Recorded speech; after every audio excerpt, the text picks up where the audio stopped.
18 റൺസിന്റെ വിജയം നേടിയാൽ RCBക്ക് ഇന്ന് പ്ലേ ഓഫിൽ എത്താമായിരുന്നു. എന്നാൽ RCB 27 റൺസിനാണ് ഇന്ന് കളി ജയിച്ചത്. ഇതോടുകൂടി CSK പുറത്തായിരിക്കുകയാണ്.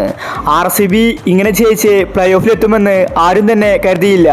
അവിശ്വസനീയമായ വിജയമാണ് RCB ഇന്ന് സ്വന്തമാക്കിയത്. ശരിക്കും ഇന്ന് CSK ജയിക്കേണ്ടതായിരുന്നു. ധോണി ലാസ്റ്റ് ഓവറിൽ 6 അടിച്ചപ്പോൾ കളി CSKയുടെ കയ്യിലേക്ക് എത്തിയതായിരുന്നു. എന്നാൽ തൊട്ടടുത്ത ബോളിൽ ധോണി വീണ്ടും ആഞ്ഞു വീശി. ധോണിയുടെ ഔട്ടാണ് CSK ടീമിന് പണിയായത്. ഇപ്പോഴത്തെ ഇന്ന് കളി തോറ്റ ശേഷം ജഡേജ പറഞ്ഞ കാര്യമാണ് നമ്മൾ ഇന്നത്തെ വീഡിയോയിൽ നോക്കുന്നത്. ഇതുപോലത്തെ IPL ന്യൂസിന് വേണ്ടി ചാനൽ മറക്കാതെ സബ്സ്ക്രൈബ് ചെയ്യൂ. കളി തോറ്റ ശേഷം ജഡേജ പറഞ്ഞത് ഇങ്ങനെയായിരുന്നു: എനിക്ക് ഒരുപാട് വിഷമമുണ്ട്.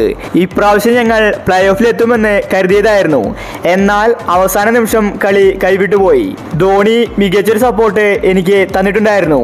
എങ്കിലും ധോണി ലാസ്റ്റ് ഓവറിൽ ഔട്ടായതാണ് കളി തോൽക്കാൻ കാരണമായത്. 5 ബോളിൽ 11 റൺസ് മാത്രമേ ആവശ്യമുണ്ടായിരുന്നുള്ളൂ. കളി ഞങ്ങൾ ജയിച്ചു എന്ന് കരുതിയതായിരുന്നു. ഈ സമയത്താണ് ധോണി ഔട്ടായത്.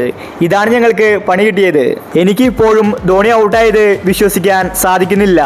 ധോണി ഒരിക്കലും ഇതുപോലത്തെ ഒരു സമ്മർദ്ദഘട്ടത്തിൽ ഇങ്ങനെ കളിക്കുന്ന താരമല്ല. കളി തോറ്റതിൽ ഒരുപാട് വിഷമമുണ്ട്. ഞങ്ങളിപ്പോൾ പുറത്തായിരിക്കുകയാണ്.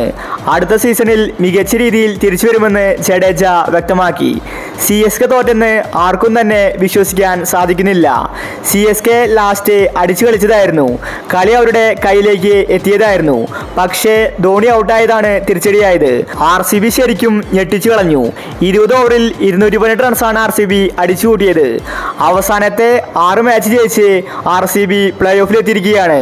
അവസാന നിമിഷം CSK ടീമിനെയും RCB എടുത്തിട്ടു. ഈ ഒരു RCB ടീമിനെ മറ്റു ടീമുകൾ വൈകേണ്ടിയിരിക്കുന്നു. ഇപ്രാവശ്യം RCB കപ്പ് നേടാനുള്ള എല്ലാവിധ സാധ്യതയുമുണ്ട്. അപ്പോൾ ഇതുപോലത്തെ IPL ന്യൂസിന് വേണ്ടി ചാനൽ മറക്കാതെ സബ്സ്ക്രൈബ് ചെയ്യൂ.